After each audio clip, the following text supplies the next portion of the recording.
Kitab Kejadian Ya.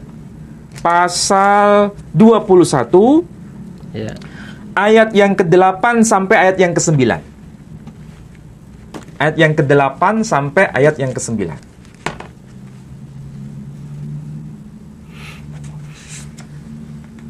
Kejadian pasal 21 ayat 8 sampai 9. Bertambah besarlah anak itu dan ia disapih. Lalu Abraham mengadakan perjamuan besar pada hari Ishak disapih itu. Pada waktu itu Sarah melihat bahwa anak yang dilahirkan Hagar, perempuan Mesir itu, bagi Abraham sedang main dengan Ishak, anaknya sendiri. Nah, jadi di situ disebutkan bermain dengan Ishak, anaknya Sarah. Ya, di situ coba ulangi lagi, Pak, yang ayat yang ke-9. Pada waktu itu Sarah melihat, pada saat itu Sarah melihat bahwa anak yang dilahirkan Hagar, perempuan Mesir itu, bagi Abraham sedang main dengan Ishak, Jadi sedang main dengan Ishak, anaknya. Maksudnya anaknya Sarah. Iya. Jadi Ismail itu sedang main. Yeah. Main dengan siapa? Dengan Ishak, yeah, anaknya Sarah. Oke. Jadi dalam terjemahan itu disebutkan nama Ishak tidak? Disebutkan nama Ishak. Yeah. Teks aslinya nama Ishak tidak ada.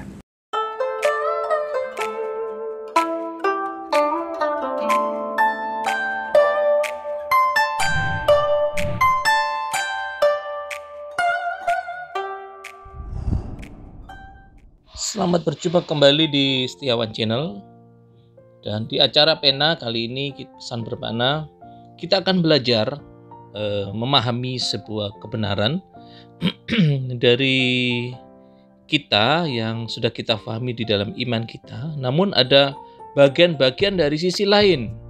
Di dalam pemahaman ini, dalam proses ini, proses kita sedang belajar ini, kita akan belajar siapa pada masa Abraham hidup yang dikorbankan untuk di masa itu harus diserahkan kepada Tuhan.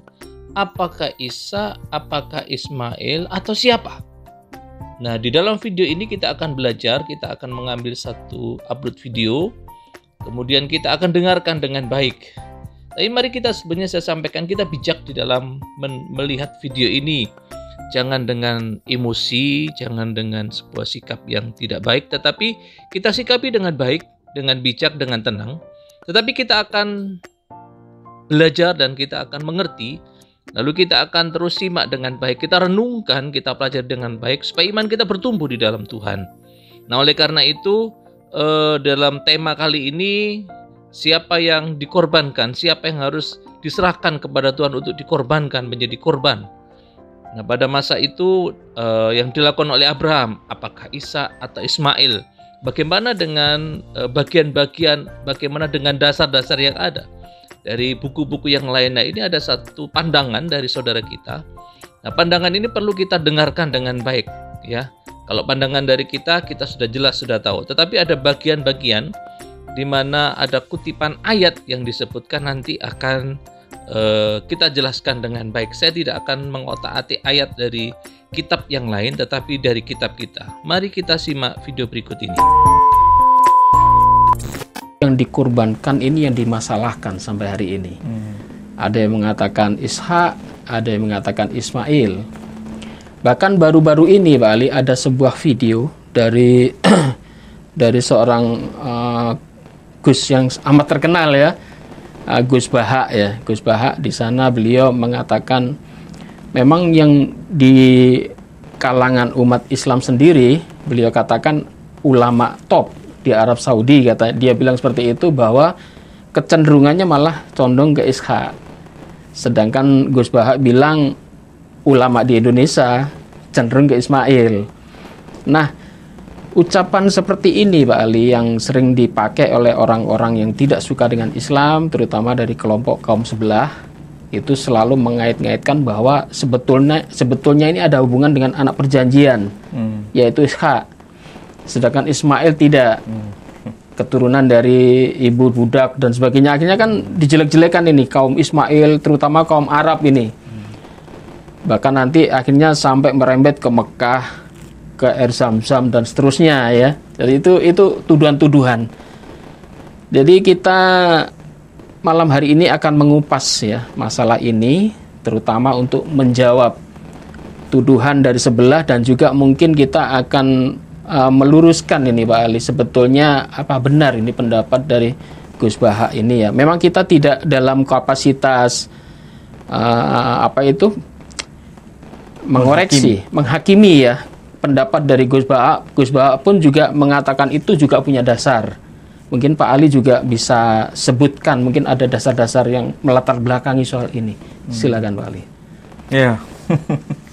Baik, kalau kita bicara mengenai tema Idul Kurban, yang tentu saja ini setiap tahun tema ini dan latar yang menghubungkan dengan persoalan Idul Kurban selalu dikaitkan dengan siapa sebenarnya yang dijadikan kurban oleh Ibrahim. Apakah Ishak atau Ismail? Selalu itu menjadi persoalan yang tidak pernah ada titik temu di antara kaum muslimin ataupun kaum Kristiani ataupun kaum Yahudi dan juga kaum Samaritan. Sebelum saya uraikan lebih detail, kita harus tahu bahwa Idul Kurban itu memang ada kaitannya itu pada sosok putra Ibrahim yang selamat dari peristiwa penyembelihan. Dan kita harus tahu filosofi atau hikmah dari Idul Kurban itu adalah kurban cinta yang agung. Itu harus dipahami. Jadi sebetulnya kaum Yahudi maupun kaum Nasrani itu ada semacam memori untuk selalu mengingat kembali apa yang terjadi pada masa lampau dari pribadi Ibrahim dan putranya. Dan itu diperingati setiap tahun dalam rangka supaya bisa memahami apa makna cinta yang agung itu. Nah, ini harus dipahami dulu. Jadi tidak ada kehubungannya dengan persoalan penebusan. Apalagi dikaitkan dengan penebusan dosa. Ya. Jadi dalam tradisi Islam, ini tidak ada kaitannya dengan penebusan dosa dan tidak ada kaitannya dengan doktrin penebusan. Tradisi Yahudi maupun tradisi Samaritan juga tidak ada kaitannya dengan penebusan. Ini yang harus menjadi catatan. Nah, kita mulai dari mana untuk bicara mengenai persoalan ini? Nah, kita harus mulai dari Al-Quran dulu ya, supaya ini menjadi pijakan kita. Nah, kalau kita lihat di dalam Al-Quran yang sering kita baca ya, kebetulan ini saya menggunakan Al-Quran terjemah bahasa Indonesia. Kalau kita lihat peristiwa Idul Kurban atau peristiwa siapa yang dijadikan kurban di dalam Al-Quran itu hanya tercantum di dalam satu surah, yakni surah As-Saffat, surah ke-37. Ayat yang ke-100 hingga 102 itu lebih utama untuk dibincangkan ya. Sebetulnya masih ada kelanjutan dengan ayat-ayat berikutnya. Jadi ini merupakan satu narasi yang termaktub di dalam surah Al-Quran, hanya tercantum di surah As-Saffat ini. Tidak tercantum di surah lain. Tidak ada satupun informasi, narasi yang sama, tapi dicantumkan di surah lain, kecuali hanya surah As-Saffat itu. Itulah sebabnya para ahli, para sarjana modern, menyebutnya dengan istilah hapax legomena. Jadi, mereka menyebutnya dengan istilah hapax legomena. Itu menandakan bahwa ini ada sesuatu yang menjadi renungan. Ada sesuatu yang menjadi renungan kita bersama. Nah, di ayat yang ke-100 itu, mungkin Pak Edi bisa cek ya. Ayat yang ke-100 itu berbunyi Bismillahirrahmanirrahim, Rabbi habli minas shalihin. Kalau diartikan secara harfiah, wahai ya Rabb, anugerahkan kepadaku keturunan yang saleh. Soleh. Kemudian Tuhan menjawab, fabasyarnahu bighulamin halim. Maka kami berikan kabar gembira kepadanya, yakni kepada Ibrahim, yakni seorang putra yang halim. Di ayat 101 itu tidak ada penjelasan secara literal di dalam Al-Quran yang bahasa Arab mengenai nama siapa yang dimaksud. Jadi siapa yang dimaksud sebagai ghulam yang halim itu, namanya siapa? Tidak disebut di dalam Al-Quran. Dan ini menarik, kenapa tidak disebutkan di dalam Al-Quran? Ya. Tetapi kita harus tahu, di situ kalau kita lihat pada terjemahan Al-Quran yang bahasa Indonesia ada catatan bahwa yang dimaksud di situ adalah Ismail. Biasanya, ini kita harus menjelaskan ya. Biasanya saudara kita yang penganut Katolik maupun yang Protestan atau Kristen pada umumnya, mereka mengkritik Quran dengan perkataan seperti ini. Al-Quran itu tidak menjelaskan siapa putra Ibrahim yang dijadikan kurban itu. Hanya disebutkan dengan istilah fabasyarnahu bighulamin halim. Maka kami berikan kepadanya putra yang halim. Kami anugerahkan kepada Ibrahim putra yang halim. Tanpa ada penyebutan nama. Tidak ada secara harfiah tertulis Ismail. Jadi kalau itu dipahami oleh orang Muslim bahwa itu namanya Ismail, itu hanya tafsiran. Nah, saudara kita yang Nasrani berkata begitu. Kemudian mereka berkata, ini beda dengan penjelasan dalam kitab Taurat. Ya. Beda penjelasan di dalam kitab Bible. Di dalam kitab Bible, peristiwa yang sama, siapa yang dikorbankan oleh Ibrahim, itu disebutkan namanya, yakni Ishak. Ya. Jadi sebenarnya yang paling tepat itu adalah Ishak, karena Bible menyebutkan nama putra yang dimaksud adalah Ishak, sementara Quran tidak menyebutkan namanya. Ya. Biasanya mereka berkata demikian. Kalau saudara-saudara kita kaum Kristiani ya, baik itu Katolik, Protestan ataupun Ortodok, saya menghargai pernyataan itu. Karena apa? Ini berkaitan dengan kitab suci mereka. Ya, kitab suci mereka memang menyebutkan nama Ishak. Tapi masalahnya, kalaupun tidak disebutkan di dalam Al-Quran nama Ismail, ya, tapi konteksnya itu adalah Ismail. Konteksnya. Ya. Jadi bukan secara teks literal, memang tidak disebutkan Ismail. Fabasyarnahu bighulamin halim, ismuhu Ismail. Tidak begitu. Cukup Quran berkata, fabasyarnahu bighulamin halim, maka kami berikan kepada Ibrahim kabar gembira, yakni putra yang halim. Jadi nama Ismail di situ memang berkaitan dengan konteks, karena nanti ada hubungan dengan ayat-ayat berikutnya. Ya, hal seperti ini tidak bisa disalahkan. Jadi terjemahan Al-Quran bahasa Indonesia ini ada catatan kaki disebut nama Ismail. Perhatikan di situ, Pak Edi, ada nggak di situ yang versi online? Tidak disebutkan. Nggak disebutkan, tapi ada catatan kaki ya, nama Ismail. Di sini disebutkan catatan kaki Ismail. Nah, persoalan seperti ini sebetulnya ada kesejajaran. Secara literal bahasa Arabnya tidak disebutkan nama Ismail. Di dalam Alkitab sebenarnya atau Bible ada ayat yang tidak disebutkan namanya, tapi kemudian dalam terjemahan disebutkan namanya. Oh, gitu. Ada hal yang sama. Jadi jangan terburu nafsu untuk menyalahkan Quran terjemahan bahasa Indonesia. Bible terjemahan bahasa Indonesia juga melakukan hal yang sama. Karena berkaitan dengan apa? Mungkin ditafsirkan itu sebagai konteks. Mungkin saya berkata ini kaitannya persoalan terjemahan. Nah, di mana itu kita bisa lihat? Pak Edi bisa baca di dalam kitab Kejadian pasal 21 ayat yang ke-8 sampai ayat yang ke-9. Ayat yang ke-8 sampai ayat yang ke-9.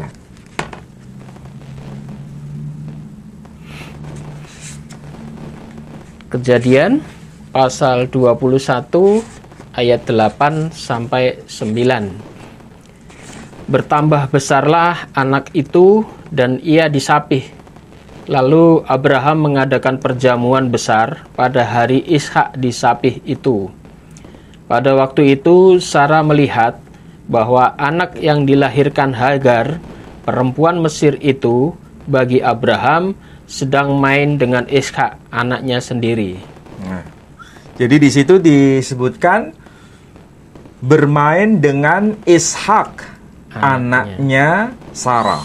Ya, di situ coba ulangi lagi Pak, yang ayat yang ke-9.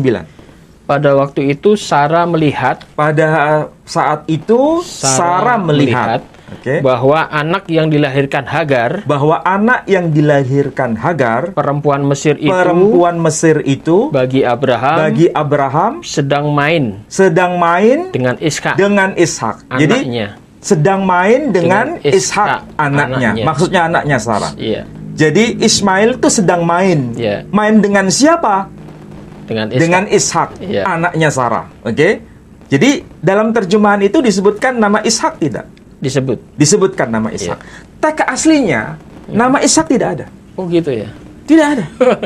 Saya bacakan ya teks aslinya, coba di sini ya. Perhatikan, ini teks aslinya ya. The Torah, Jewish and Samaritan version compare. Ini kitab suci Torah, versi Yahudi dan versi Samaritan. Jadi kitab suci Torah itu ada dua versi Pak. Ada versi Yahudi dan ada versi Samaritan. Yeah.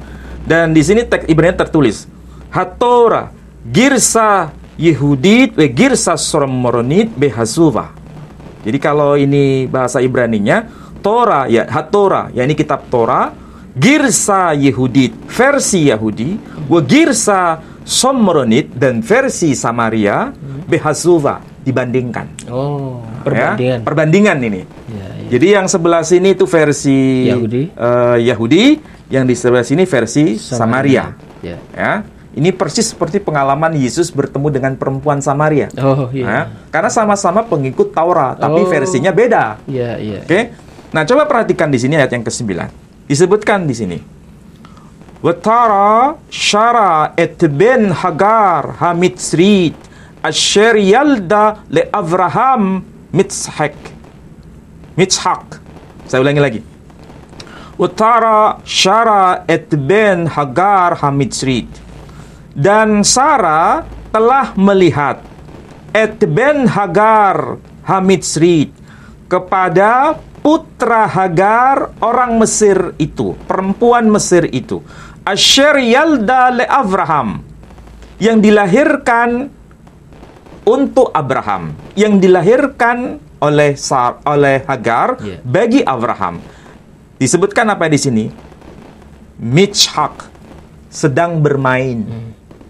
Nggak ada penyebutan nama Yitzhak, sedang bermain dengan Ishak, tidak. Tapi Mitshak sedang bermain.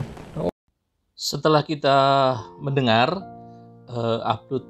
saya mengambil salah satu video yang sudah diupload di YouTube dari saudara kita yang mencoba memberikan pemahaman tentang siapa yang dikorbankan antara Ishak dan Ismail, dan mungkin kita sekarang mulai memahami bahwasanya tidak tertulis secara eksplisit di dalam kitab saudara kita tentang siapa yang dikorbankan, apakah itu Ismail, namun di kitab Injil maupun di dalam kitab Torah itu ditulis Ishak, ya kan? Bahkan beberapa tokoh-tokoh di Timur Tengah pun mencoba memahami, bahkan di Indonesia. Nah, oleh karena itu kita mencoba berikan komentar dari video tadi. Kita tolong berikan komentar, tulis di komentar supaya kita bisa ada masukan, supaya kita bisa ada perenungan dan saling mendukung.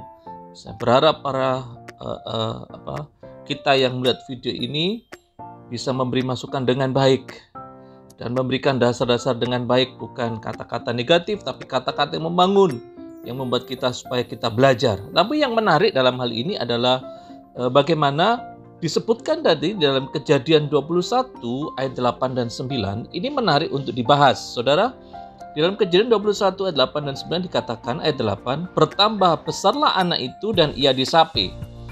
Lalu Abraham mengadakan perjamuan besar pada hari Ishak disapih. Kata Ishak disebutkan di dalam Injil, di dalam Taurat, hukum Taurat ya.